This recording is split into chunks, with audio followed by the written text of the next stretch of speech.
Lethal doses of cope have been found in the vicinity of BioWare because now we have writers from Veilguard saying the franchise is totally not dead, guys, and we didn't kill it with our bad writing, after EA has completely gutted the studio and axed the entire writing team. But before I get into the topic, if you enjoy the content I create, check out the links in the description, follow me on social media, and consider supporting through Patreon or YouTube memberships. Now, obviously, when it comes to Dragon Age the Veilguard, things didn't go the way that EA planned, and instead of just coming out and saying, hey, listen, we did what we felt was best for this franchise, and we actually ended up liking it, and we're happy that there are at least a couple of people who played this game, the writing team that has been laid off is seemingly melting down and straight up coping, because we all know that Dragon Age is done, at least for a very, very, very long time. I do not see a way that they could continue these character storylines, especially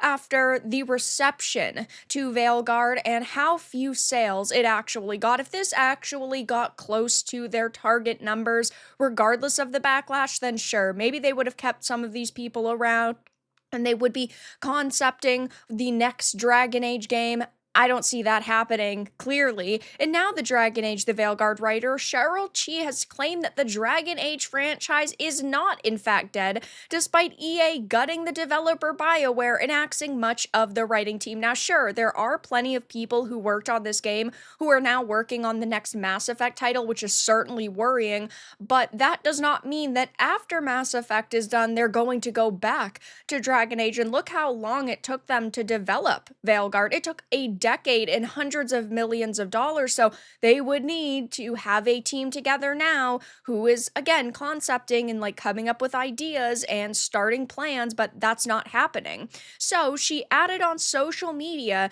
DA isn't dead. There's fan fiction, there's art, there's the connections we made through the games, and because of the games, technically EA and BioWare owns the IP, but you can't own an idea no matter how much they want to. DA isn't dead because it's yours now, which is so funny, but it's also just so totally out of touch. Because if a company does not make a game for 10 years or 15 years or 20 years, yeah, sure, there will always be that love and nostalgia for those original games, but that means the franchise is dead. That means that Dragon Age is dead. It's like Jade Empire. I love Jade Empire, and I think Jade Empire is really cool, and there are a lot of people who like that game, but the franchise is dead. They couldn't turn it into anything more, and ultimately, unless they do like a remake, we're never going to get a continuation. It is dead because the company decided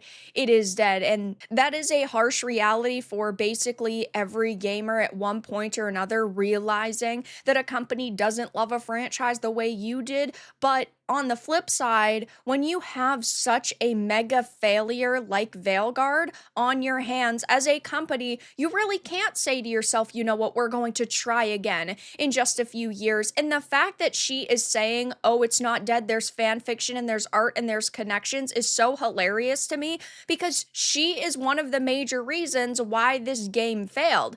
Her job was to write this game and write characters in this game, and she completely missed the mark. And yeah, it wasn't just her, but everybody who did miss the mark ended up getting fired, and they deserved it. If you are bad at your job, you no longer deserve to have that job, and clearly she is somebody who was not able to do the job, completely did not understand what made Dragon Age special. They decided to get rid of those complex characters and all of these really cool intertwining storylines and made way for a modern audience Dragon Age, a young adult Dragon Age. It's so fucking cringy, and that is a major problem, okay?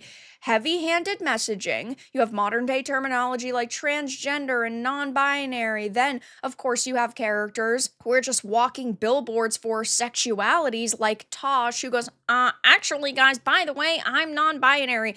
Actually, guys, nobody gives a fuck about this character. You could have made it an unlockable conversation later on down the line if you get that reputation with Tosh and like the characters have this connection. But no, even if you hate Tosh, it still happens. I ignored Tosh. What happened? That conversation, you could not get away from it. And then, of course, you have people like Trick Weeks saying that in Veilguard, oh, Solus isn't a complex villain. He's really straight to the point. What do you mean? He was a complex villain before you and the band of awful writers decided to make him a one-dimensional character. Like, do better. Well, I guess they can't do better because they all got fired, but her comments come after she announced that she had been relocated within EA to Motive, so they did not completely get rid of her, but this is definitely a step down. This is still not a good look for a person within the industry. And her comments also come in the wake of EA admitting that the entire Dragon Age franchise missed expectations by 50%. EA said in a press release, Dragon Age engaged approximately 1.5 million players during the quarter, down nearly 50% from the company's expectations. And I know that there's some people out there saying, oh, it wasn't actually 1.5 million sales, but it's not like it went on to PlayStation Plus or Game Pass or anything like that. And sure, maybe there were some extra people who ended up playing it because they bought technology and it came in a bundle, but ultimately, I just don't think that that's going to bump up those numbers significantly. I think maybe 100,000, 200,000 maximum. So I'm sticking with it's about 1.5 million sales. Maybe one day they'll clarify those numbers, maybe not. But when it comes to, again, those bundles, we typically do not hear that it's led to mega sales and mega downloads. I mean, even look at Unknown Nine Awakening. That game was bundled with tons of different things, and it's still on Steam, only had a couple thousand people playing it. Same goes with Flintlock: The Siege of Dawn. So it's clearly not a reason why people would really download it unless they plan to go out of their way and buy it anyway. But, of course, yes, this all comes in the wake of BioWare beginning these massive layoffs as EA has purged the activist developers. We know that Karen Weeks and Trick Weeks are now gone, saying, I'm now looking for a new writing or narrative position. It's been a privilege to work with so many amazing devs over my 20 years at BioWare. And sure, there are some people who are very sad at this, going, oh my god, he used to be a really great writer. He worked on the original Mass Effect trilogy. But just because you were good at your job then does not mean you are good at your job now. And sometimes people outgrow jobs, they outgrow industries, they lose touch, and ultimately that doesn't mean that you still deserve to have this job if you suck at your job. You should step aside and make way for people who are actually talented, who are actually passionate, because it's clearly not Trick Weeks anymore. And then among them is Ryan Cormier, an editor who worked on Star Wars: The Old Republic, Anthem, and Veilguard, which all of these are not smashing successes. Star Wars: The Old Republic, I used to play like religiously. I was the #1 North American healer for like 2 or 3 PvP seasons in a row.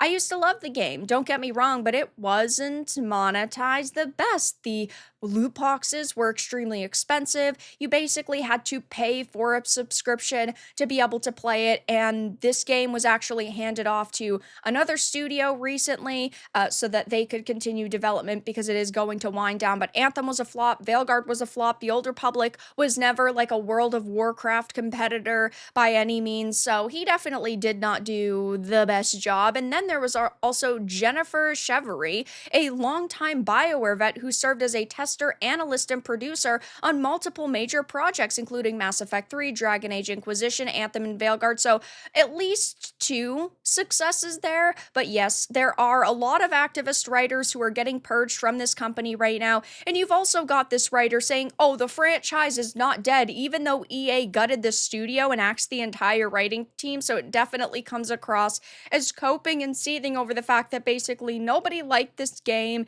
It didn't hit their sales expectations, and now they know that a ton of these teammates that they had previously are no longer with the company. But that's all that I really had to discuss in this video. Let everyone know your thoughts in the comments below. If you enjoyed this, give it a like, and if you didn't, give it a dislike. I appreciate your support either way, but I'll talk to you all again in the next video really soon.